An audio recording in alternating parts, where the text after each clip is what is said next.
6'3", 220 pounds, from Gilbert, Arizona. He hands off to Jesse Lumsden, who's from McMaster University in Hamilton, Ontario. Tradition to have Canadian football players in this game. Lumsden, one of the two from a Canadian university.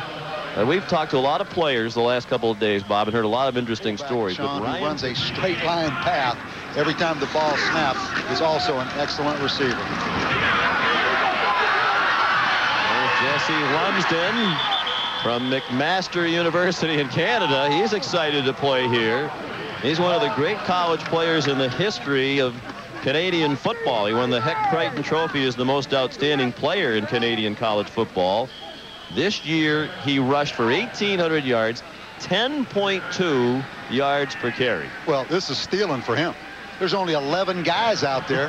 He's used to having 12 guys chasing him. So, yeah, I mean, this is CFL easy. rules in Canadian college football. They play in the Hamilton Tiger Cat Stadium.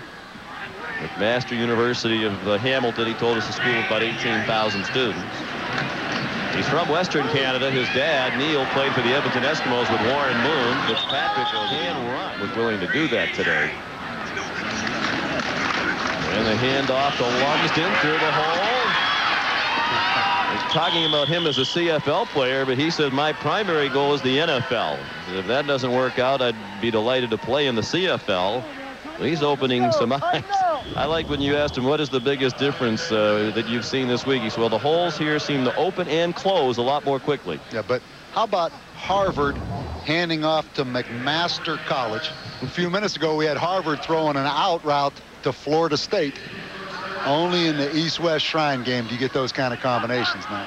Well, Harvard and McMaster might be adding to the total here for the East. Already leading 35-13. Jesse Lumsden. In CFL, they play with 3 downs, a 5-yard halo rule on all kicks, and you cannot fair catch. They have, of course, the wider field, the bigger end zone. There are 4 conferences in Canadian college football. The one that they play in, that Jesse's team plays in, is comprised of schools in Ontario. Nick Johansson of the University of British Columbia is a defensive lineman on the West team here this week.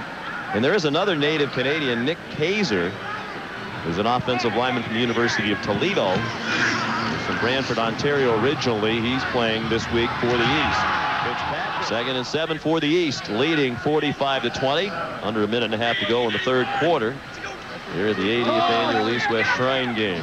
Game President Gerald Ford played in 1935. Wasn't president then, of course. Lumsden trying to turn the corner. And no gain on the play. High school football a little different in Canada. I know when we visited with Nick Kaczur, played at the University of Toledo, but is from Canada, like Lumsden. He told us in his league in high school, there were only 4 teams, so they played each other over and over again. No 2-a-day practice. They never watched film in practice. But it's a sport that is catching on a little bit. And Nick Kaczur, the big offensive lineman from Toledo, number 68, is an interesting story, Sean. But going back to Nick Kaczur, a 4-year starter at Toledo. He's from Canada. They actually found him in a combine up there, but he's a hockey player. Probably one of the biggest hockey players ever. And Wayne Gretzky had a chance to play in a benefit hockey game with this guy. True story. Well, and Wayne Gretzky declined to play when he saw the big man come out on skates. Well, Tom Amstead says that's a true story. I asked Kaczur about that. He says it isn't. Nick Kaczur said he made the transition from hockey into football in part because he was in a single-parent home. His mom couldn't afford to play hockey. Have him play hockey. It's an expensive sport if you have kids who play it. He said, but I wanted a contact sport, and that's when he got into football at about age 13. He is from the same hometown as Wayne Gretzky, Brantford, Ontario. And the pro scouts like him, a likely 3rd or 4th round draft choice.